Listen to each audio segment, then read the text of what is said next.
What's up? Welcome in, everybody. I know there is a pretty intense football game going on right now. The NFL playoffs have delivered this week, and so if you're here watching live, I appreciate you stepping away from that. Baltimore's got the ball down 5 in the fourth quarter in a snowy Buffalo. So again, if you're here and you're not watching that, I thank you very much for doing that. Welcome into the Rebel Report. My name is Michael Borky. We got a couple of things. I got my own name wrong. That's the kind of day I've had today. Just getting my own name wrong. We got a couple of things to talk about. Ole Miss basketball suffers their first SEC loss of the season yesterday in overtime in Starkville.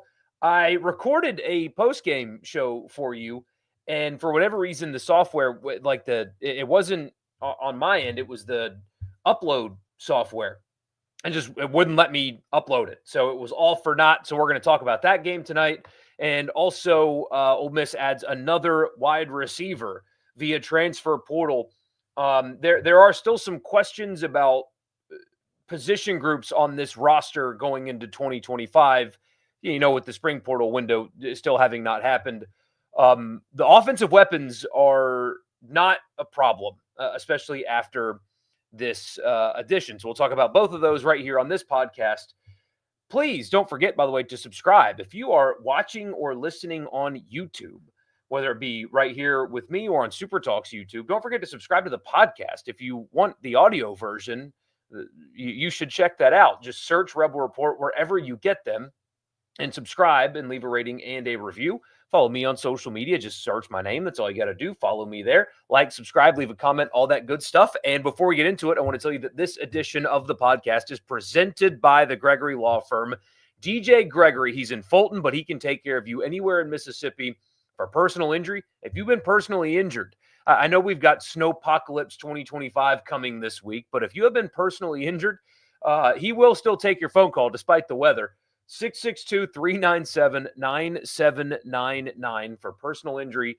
662-397-9799. Also, if you're a small business owner or you want to start a small business and you don't really know what to do from a legal perspective, or you, again, are a small business owner and you have a need for some legal advice, call that number, 662-397-9799. The Gregory Law Firm presenting the Rebel Report. So Ole Miss loses 84-81 in overtime to Mississippi State in what was a hostile environment, a really good environment. Those are two really good basketball teams. I as we've talked about going into it, I think Mississippi State is good. I think they're a very clearly they're going to make the tournament, barring some kind of collapse or knock on wood so it doesn't happen, of course. A string of injuries, they're a tournament team.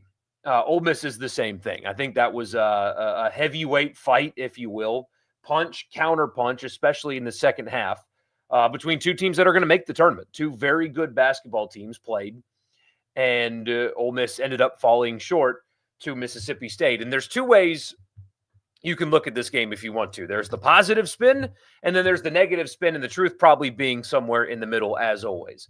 The positive spin, if you want it, is, again, hostile environment against a team that kind of had to have that one, right? State had lost 2 in a row, to Kentucky, close, and then at Auburn, and, it's a rivalry game, and their backs were kind of against the wall, especially now that they've got Tennessee coming up as well. Lose that game, and you could have had a real slide, a really concerning slide. So, again, on the road, hostile environment against a team that really needed that one. You get off to a really slow start, and yet instead of letting the environment consume them, instead of having that, it's just not our night, and kind of quitting after getting down big early, they fought their way back, and they fought their way back, and they forced some turnovers, and they made big shots, and Morrell forces overtime, which was a pretty awesome moment. Would have been better if they had won the game, but they do all those things. They battle back. You get a really nice night from Brakefield, and you just come up short. But what you learned in that game, or at least what I think you should have learned in that game, is what happened on Tuesday is not just that's basketball, fluky. They got one over on Alabama. This Ole Miss team is very good. I think that this week going 1-1, I mean, think about the conversation that we were having on Sunday going into this week, a week just 7 days prior. If I'd have told you they're going to go 1-1 this week, and the other game's going to go to overtime. What would you have thought, right? So it's a successful week.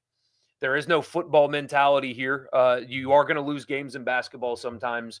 I think they confirmed to you that this is a very good basketball team that is poised and should, again, knock on wood, barring injuries, they should make the tournament. The schedule is difficult because the SEC is brutal, but you only need to find 4 more wins on this thing. So I think they proved a lot and they showed a lot despite not playing their best offensive basketball on Tuesday night and getting off to a really pathetic start, to be quite honest, yesterday, and not executing in a lot of areas to get to the point where they were, to be in overtime, to have a shot at that game, to have a break or two go their way, leading to a 2-0 week is very positive and very encouraging for this basketball team. So it's a successful week. It's a good week. You would have taken 1-1 for sure. Coming back home with A&M on Wednesday, what should be a really good environment at 4-1 it's really good. You should feel really good about your basketball team right now, despite the loss and all of that. So that's the positive spin. The negative spin is the slow starts have finally caught up to them. That was an especially bad start. They have done it in all of their games so far. They cannot continue to get off to bad offensive starts like the one that they got off to in Starkville. They have survived it to this point, but the SEC is too good. You can't afford a slow start on Wednesday. Even this is a good Texas A&M team that's healthy now. They have got to start better. They have got to execute better offensively to start games, or else they're going to continue to find themselves in holes, and they're not going to be able to climb out of all of them. They play good defense, and by and large, I think they played good defense the other night as well. I know they gave up 84 points, but they forced 15 Mississippi State turnovers. They were able to get some stops. They were fine again on Saturday, but they're not going to be able to just defend themselves out of every single hole that they create for themselves. And they created a hole for themselves, and it ultimately cost them. Just average execution to start, and maybe they win that game. So the bad starts finally caught up to them. They got punked. I don't know if that's the right word or not, but they got beat up by Mississippi State. What was it? 19 offensive rebounds by Mississippi State. And I know State's like long and physical and athletic. Like, this is a good basketball team. But getting out rebounded 51-29, but giving up 19 offensive rebounds, that's deeply concerning, because I know, again, there's some of it. Ole Miss had to play a lot of small ball lineups because State was able to just get Dia out of the game, and that's another thing we'll get to in a second. But State would physically imposed their will on Ole Miss a lot. Now, I know sometimes there were offensive rebounds where the miss went long off the rim and stuff, but you guys saw it. State was more physical from the jump. They took it to Ole Miss and they punched them in the mouth, and you just can't overcome 19 offensive rebounds. And that was a big problem. And then, of course, Malik Dia and Chris Beard had some talking to his team through the media quotes after the game, but one in particular about him was not pleased at all. Malik Dia did not match Mississippi State's physicality, was not effective in that way, and they kind of rattled him a little bit, it seemed, and they were able to really frustrate him, and it looked like he was almost kind of allowing that frustration to build and affect his play on the court. They need more from him. They need to be able to have a physical presence, and he's the guy on this team that can provide that. The small ball lineups worked. It was the right call to not play Dia down the stretch, clearly, because, again, the small ball lineups worked, but you need him to not allow somebody like Mississippi State or anybody moving forward to kind of rattle him the way he appeared to be rattled in that game. He did make a couple of big shots, like he wasn't a total bust or anything like that, but he can, most certainly, he can play better than he did. But he's got to do it if they're going to win games on the road like that. And then some late execution. I thought that in crunch time, State just executed better than Ole Miss. I know Matt Morrell made the three to force overtime, but there was the layup that he should have dunked. And I know there's, I guess, questions about his health, but you've got to dunk that basketball. That's a 5-point swing. I mean, that might be the ball game right there. You can't lay that up. You've got to dunk that basketball. There was a poorly an ill-advised three from Padula there as well. Mississippi State just executed better. That they got an offensive rebound that they needed in overtime. Things like that. The crunch time execution for Ole Miss was not there on Saturday. So the truth somewhere in the middle. It's a very good team. They still have flaws that they can play better than they did yesterday for sure. It's a successful week, but they've got to start games better, and you got to be tougher because Mississippi State was tougher than Ole Miss on Saturday. But you really have to like how they handled the week. So again, truth somewhere in the middle. There's positive spin, there's negative spin. The truth right there in the middle. It's a very good basketball team, and I like a lot of what I saw from them this week, and I expect them to come back on Wednesday and play well and win that game, quite frankly. So we'll turn the page to football. Ole Miss gets a commitment, or I guess a signature, or whatever we're calling it now, from Harrison Wallace. He was the butt of a few jokes, not his fault, that I made on the radio show with Hey Dad, because the second the playoff ended, in which Penn State only targeted a receiver one time in the second half of a playoff game, he hits the portal, and I brought that up to Hey Dad, and I was like, why would he leave? What happened? It's a good pickup for Ole Miss. Penn State's Harrison Wallace, he had 720 yards receiving this year on 16 per reception, was Penn State's leading receiver, listed at 6'1", 200. Having to play in that offense with that quarterback and putting up those numbers, I think, is impressive. If we're going to be totally honest, it's a very good pickup. He played in a bad offense with a bad quarterback, and for some reason, he's continuing to get NFL buzz. And I don't know how you can. I mean, I know the size, right, is intoxicating, and you're watching Josh Allen play right now, and every big quarterback apparently is just going to turn into Josh Allen, but no, Drew Aller's not that guy, and he has certainly not been that guy in college. So I think that he is more talented than his production would tell you over his few years at Penn State. Ole Miss was able to lock him down before he even visited South Carolina. I know that there are people that are saying that South Carolina didn't want him or whatever. I hate that stuff. This was a good pickup. A lot of people wanted Harrison Wallace. He got a ton of offers the second he hit the portal, and now he is going to Ole Miss. And I love is a strong word. I really like the weapons that Austin Simmons is going to have. You've got DeJon Stribling from Oklahoma State, who I really like. You've got Harrison Wallace now from Penn State. I think both of those guys are going to be your outside receivers. Obviously, Caden Lee returning, who everybody that has watched Ole Miss understands what his potential is, but it's not even potential anymore, just true production, doesn't drop the ball, runs really good routes. You have to love the tight end room with Daquan Wright returning, adding the Arkansas transfer to that room, and they added another one for depth as well. So you like the tight end room. You should really like the wide receivers. And, I mean, now you've got a situation in which somebody like Deuce Alexander from Wake Forest, when they signed him, you shouldn't expect – I'm really fumbling over my words tonight, guys. When they added him, the take was, that's a depth piece anyway. But you've got quality depth now at slot. You've got quality depth now on the outside as well with Ray, the West Virginia transfer. You've got high upside with little production from Odom. And now you've got a couple of blue chip wide receivers from the high school ranks that come in. And, they very well, Caleb Cunningham very well could come in and start right away and play a ton of snaps. But now, based on what they've added, you don't feel like you have to force that if he's not ready, if that makes sense. So you should love the depth at receiver. You've got high-end talent out of the portal. You've got returning talent.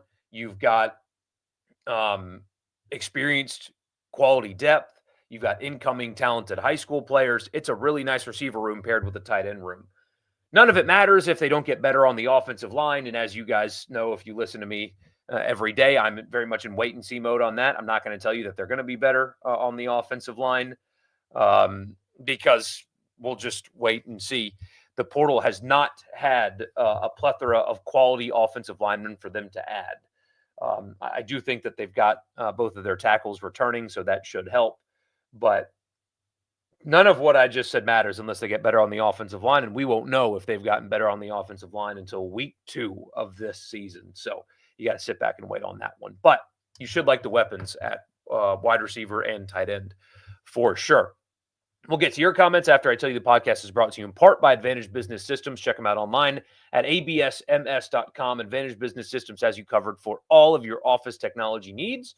Tell them I sent you. Get a complimentary office technology assessment. So you tell them what you need, what your business needs, and what your budget is, and they will find a solution for you on me. Advantage Business Systems, absms.com. The podcast is also brought to you by Priority One Bank. They make you their priority by being right next to Topgolf here in the area. But no, they make you their priority. They've got a great online banking platform. They have local loan servicing and decision making, and there's 16 locations here in Mississippi. So there's very likely to be one in your backyard. Bank with me at Priority One Bank. First message says, I think basketball will be 20 in the AP poll.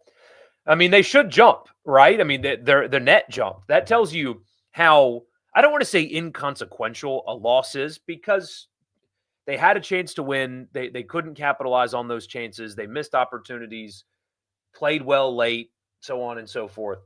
But how in basketball sometimes losing just does not hurt you at all. Their net improved after the game. They moved up 3 spots in the net after that loss. And some of their wins are actually improving. Like Louisville is now looking like a really good win.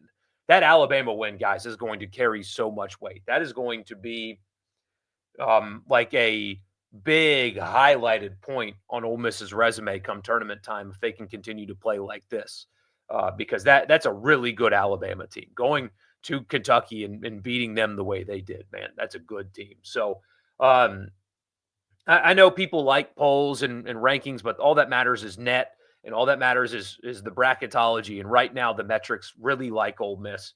Their wins are getting better. They're 13 in the net, which is just awesome. Let's see. I'll pull that up right now. Actually, I should have had that up for you already to tell you what the rest of the SEC is like. Give me just a second here.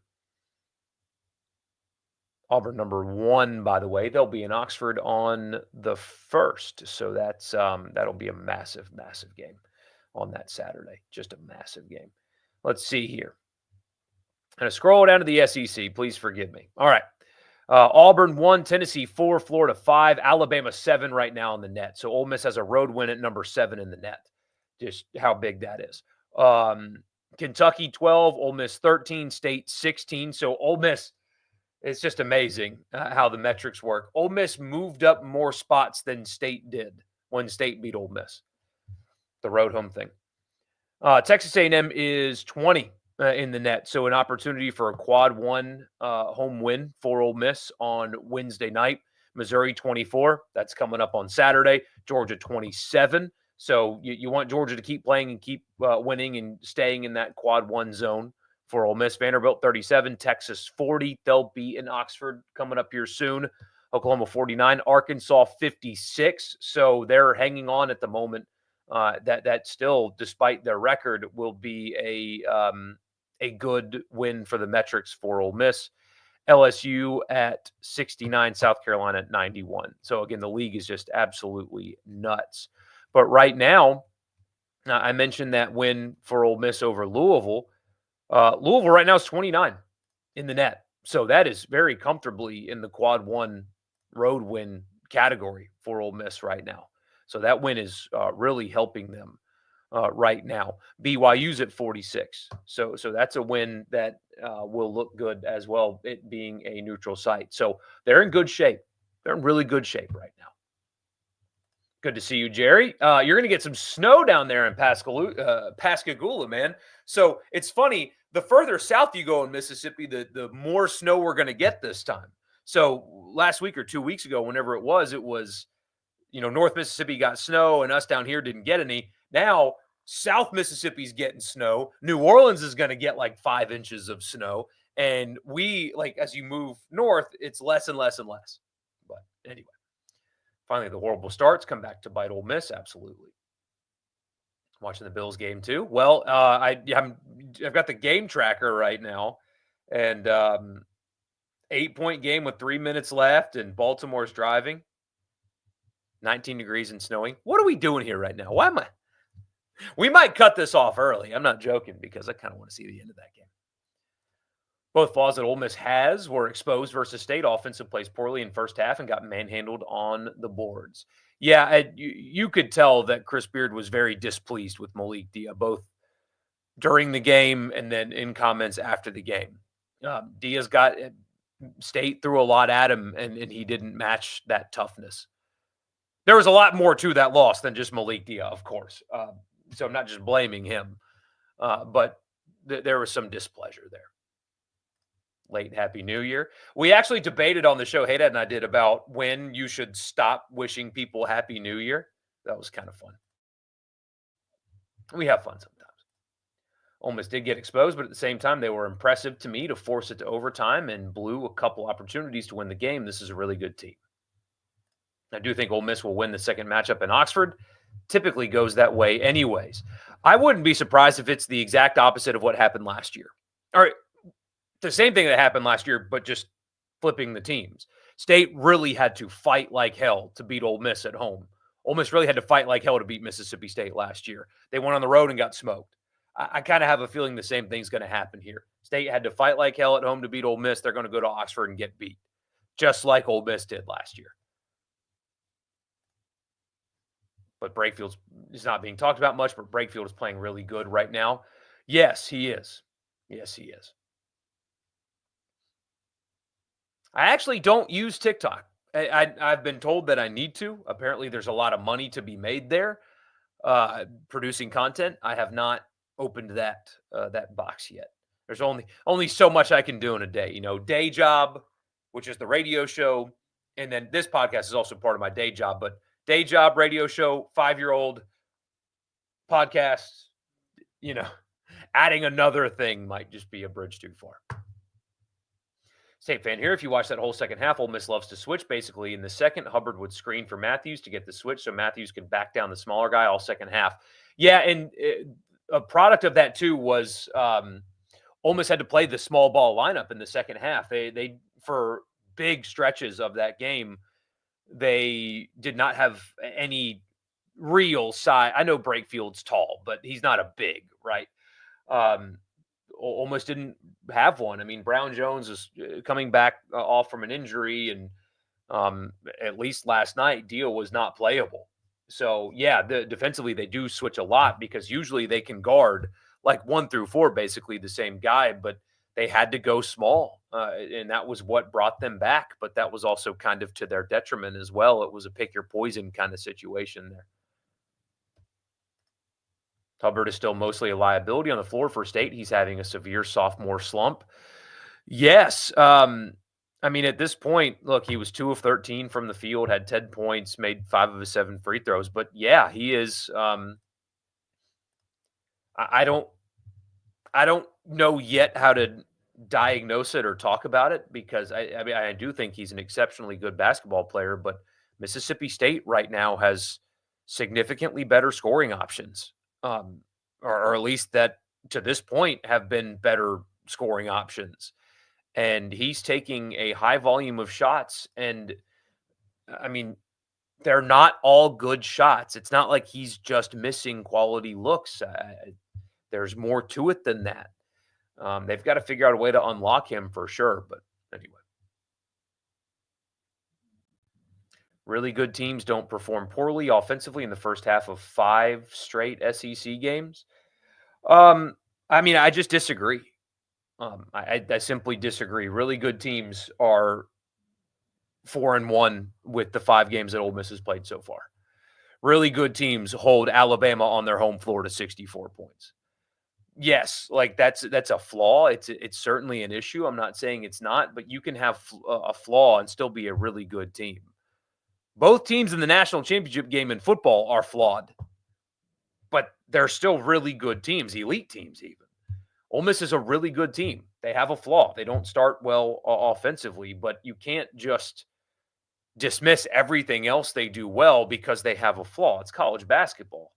Who doesn't have a flaw? Riley Kugel starting to live up to the first round talks going into his sophomore year at Florida. Yeah, him coming back healthy was big in that game as well. Almost has some work to do to make sure Texas A&M doesn't bully them on the boards the same way. They basically abandoned Dia for the smaller guard look, but it did get them back into the game at overtime. Yeah, I have a feeling that they're going to be their manhood is going to be challenged over the next couple of days because State just they just bullied them. They absolutely bullied them. Um, they've got to get more from Dia and Brown Jones. What was Brown Jones' stat line? I know he's just coming off of an injury, but he only played 9 minutes, missed his one free throw, was a front end of a 1-and-1, did get 4 boards, but they're going to need more from their bigs on Wednesday. As poorly as they played, they had a chance at the end to win, losing by 3 in overtime. Absolutely. Yeah. Not sure if it had anything to do with his health at the moment, but if Morrell gets that bucket, the one that got blocked, we're probably having a different conversation. I think we are having a different conversation. That was a game-changing play. And then, of course, State made the 3, and that felt like ball game right there. I mean, that was the game right there. So if you're an Ole Miss fan, you hate that he didn't dunk it. If you're a State fan, you think, I mean, that's one of the greatest sequences in program history in the regular season anyway. I know they've been to a Final Four, but it's one of those.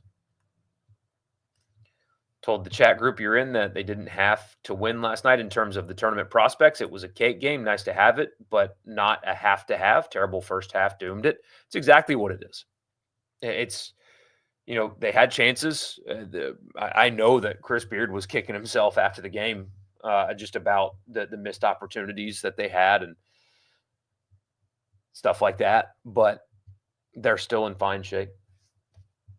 Free throws were terrible too. Both teams, frankly, were bad. Yeah, let's see. Ole Miss was 8 of 14 and State was 17 of 28. So 57% and 61%. Not good. Rivalry aside, if you guaranteed 1-1 this week and you let the fans choose, they should all say Alabama. It cannot be understated how significant that was, and Bama bounced right back. Yeah. If you take the rivalry out, you'd rather have the Alabama win, for sure. That one's going to hold up so well. And frankly, a State win would have held up very well too, I think. But that Alabama win is going to – it's one of the best wins in college basketball. Wide receiver room is pretty lethal at this point. Why is it so tough to build up the offensive line? It seems to take high school recruiting and development. Line play, I mean, I think that's part of it. I think they've tried to take the same approach that they've had with other positions to the offensive line, and it hasn't worked. But part of me wonders, and I'm not smart enough to know this for sure, but part of me has questions about coaching. I mean, again, this past season, they returned 4 starters and brought in 4 portal guys, 2 of which from Washington's national championship appearing team. One with 36 starts in the Sun Belt. And Drake May's left tackle. And they got worse. There's something amiss there. And I don't think that you can just turn around and just blame portal for that, because it's also a lack of development from the inside. There's something amiss there. And I just don't think portal strategy is the right answer either. Because they've had a mix of all of it and it hasn't worked. So that's why I kind of wonder if it's coaching, if they're failing from a coaching perspective.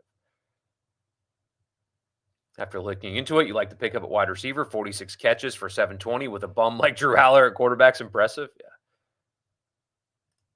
Yeah. Linemen of a top level are rare in the portal. Teams tend to hold on to them. They were extremely rare in this cycle as well. Below average offensive linemen were getting paid top dollar. That's how rare they were in this portal. It was brutal. It was a brutal year to need offensive linemen in the transfer portal. Have to get better in the defensive backfield to have a chance next year. That's another position group where they have talent in the room, like raw talent. What is it, like 5 4-stars from high school recruiting in the back end of the defense. But if you're not concerned at the moment about secondary play, then I think I don't think you're doing it right. Could it end up being very good? Of course it could. I wouldn't doubt Pete Golding until he gives you a reason to. But if you're sitting here like, oh, it's fine, it's no big deal at all. Secondary, yeah, it's fine. They've done everything they needed to do in the secondary to continue to play great defense. That's not the approach either. That's not the correct approach. I don't think that's being honest. There's reason to be concerned about the secondary as of this moment. That doesn't mean that they're going to be bad, but there's reason to be concerned about that spot. Ole Miss has the number 3 hardest strength of schedule in the nation right now. They better clean up the first half woes. They just got to get 4 more. Missouri's looking tough. Yeah, everybody. Man, basically everybody's looking tough in the SEC. Before Auburn, it's A&M at Missouri and Texas. That needs to be 2-1 to keep the momentum. I agree. You got to protect your home floor. These are 2 winnable games. A&M better than Texas, of course, but Texas not particularly good. I imagine that's going to be, a unique kind of game, all things considered. But yeah, you got to be 2-1. Got to come out of these next 3 games 2-1. I agree completely. Beard is content losing if they just get outplayed, but getting beat because the other team is tougher than them is something he isn't going to put up with. Yeah, you could tell if you guys haven't watched his post game. Watch his post game. You could tell. This week is going to be a tough week of practice for that team.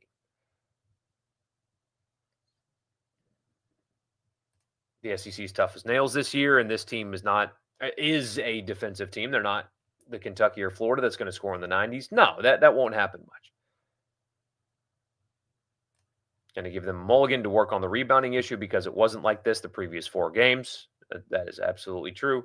But at the same time, it could get worse and become an Achilles heel of the team fast. It really could. He took Dia out because Dia kept shooting outside when Beer wanted him playing inside. Oh, man, Baltimore scored and I guess missed the 2-point conversion. Wow. What a game. What a game. You lost your optimism for Ole Miss basketball 20 years ago? You don't have any of it back right now? 13 in the net, ranked, with a win over Alabama on the road? State fan here, it's crazy that both schools have top-level coaches right now. I'm ready to see part 2 of this chess match in Oxford. I am too. I put it on Twitter, but there are people that think, Mason, that both, like, there are Ole Miss fans that think this. I don't know how many, but there are some. And there are State fans that think this. I don't know how many, but there are some that think that the schools should just punt basketball and focus all of basketball's money on baseball and football. Like, just punt basketball. We'll never be competitive. We should focus all of our money on baseball. That's what people in both fan bases say. And I don't know how, if you're a State fan that went to that game on Saturday, you can think we don't need to try at this. It's nuts. And there are, again, I don't know how many, but there are Ole Miss fans that think the same thing. And I don't know how you will be able to see what on a Wednesday night, by the way, what the environment will be on Wednesday, walk into that arena and think, you know what? Why are we wasting our money here? This isn't any fun. This isn't worth our investment. Let's just give it to baseball. It's crazy. It's absolutely crazy. But there are some of them out there. And I'm not saying that you shouldn't try in baseball either. I'm not that guy. But on the offensive line, you mean Pettis got 7 figures? Yeah. And I don't think he's as bad. Like, he's the scapegoat for deeper problems on the Ole Miss offensive line. I think that it's not just him that was an issue. I think it's deeper than that. But he's not a high level offensive lineman. Has never played like one. He's got some talent, but he's not a high level not tackle anyway. And yeah, he's over $1 million player. That's how bad the offensive line portal group was. How did State punk Ole Miss on the boards, but Alabama didn't the other night? Ole Miss had to play small because for whatever, like I said earlier, I think that State was able to rattle Dia and he couldn't lock in physically.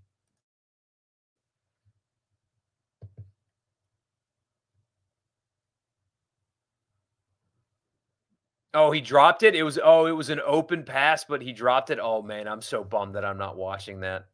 Oh, man. What a shame. What a shame. So so it's over, right? Baltimore's kneeling it out, or Buffalo's kneeling it out. Wow. I can't believe I missed the end of that. All just to talk to you guys. I'm kidding, but what a weekend of football. I mean, Rams Eagles was fun. Obviously, Washington last night with Detroit was incredible.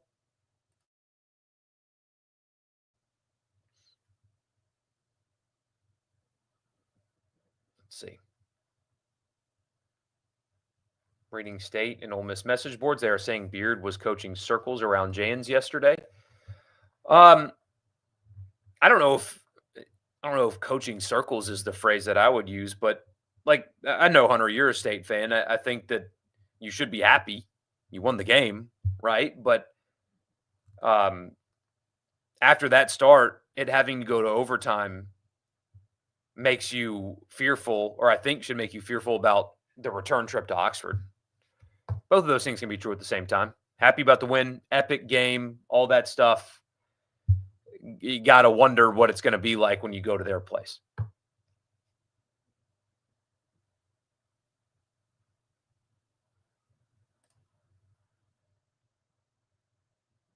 Oh man, I thought you lived in Nashville. I'm so sorry you say things are bad out here in SoCal. I've lost my North Hollywood studio to the fires, and so many friends are displaced. Any prayers for us innocent people out here are appreciated. Peace, man. I'm so sorry to hear that. For some reason, I thought you guys were based in Nashville. I did not know that you were out there in California. Man, I'm so sorry to hear that, and I'm glad to see you. Glad that you're okay. Very much appreciate you checking in despite all that. But um, absolutely, man. I'm sorry that you're going through that and dealing with that. I did not realize that you were out in California. Sorry, man. Say NFL refs are undefeated. Now, please go let Buffalo beat the crap out of the Chiefs. I'm not a conspiracy guy. I'm not, because I don't think that Mahomes is officiated the way he is because it's a conspiracy. I do think, though, he is now clearly baiting officials. And, like, I don't, okay, let me rephrase that. I don't think it's a conspiracy. Mahomes does get officiated differently. Let me, like, scratch that from the record and let me rephrase it. Mahomes is officiated differently. I don't think it's like a concerted effort. I think that he baits them. And I think that he does things like late slides and it like runs to the sidelines and then slows up to get hit, that kind of stuff. I think that he is baiting cheap flags and he's getting away with it and keeps getting away with it. He did not get away with a flop last night, which I appreciated. Um, but he baits bad flags and the league needs to stop it because it's embarrassing. I loved Troy Aikman and Joe Buck going in on that. And nothing's going to change because Mahomes is the billion-dollar quarterback at whatever. So I'm just wasting time talking about it. But the baiting of fouls is a joke. I watch a lot of NBA because of the Pelicans, even though they have stunk out loud until recently. But NBA players do it, and they bait fouls, and officials bail them out all the time. And they've tried to get away from it, especially when you get past a guy and you like stop. Just to get them to run into your back and all that crap that they do. They've tried to get away from that some, but it still happens in the NBA. Now you've got a quarterback baiting bad flags, and it's so frustrating. It is so, so frustrating. And yes, I think I like Josh Allen. I like the Bills. If I am rooting for anybody in the AFC Championship, it is Buffalo. It is absolutely Buffalo. Love the fire. It blows your mind how fans of both schools view basketball. You're one of the best. Thank you, man. Can't believe Super Talk pays Richard all these millions over you and Haydad. Oh, man. Haydad and I have had a lot of fun in these days without Richard. So I hope you guys have too, because I like working with Haydad. It's a good time. But anyway, thank you guys for being here. Appreciate you. We'll be back. We'll go live on Tuesday, Snowpocalypse 2025. We'll just go live on Tuesday and then also Wednesday after the game. So we'll triple up this week. We'll go Tuesday, Wednesday, Thursday. Why not? Right? Why not? So I'll see you then. I'll see you on Tuesday night. Y'all be good. Be safe in the snow. If it hits you before, it will hit you before we're live on Tuesday. So be safe out there, and hopefully it happens, because I got a 5-year-old that needs it to happen. So I'll see you guys on Tuesday night.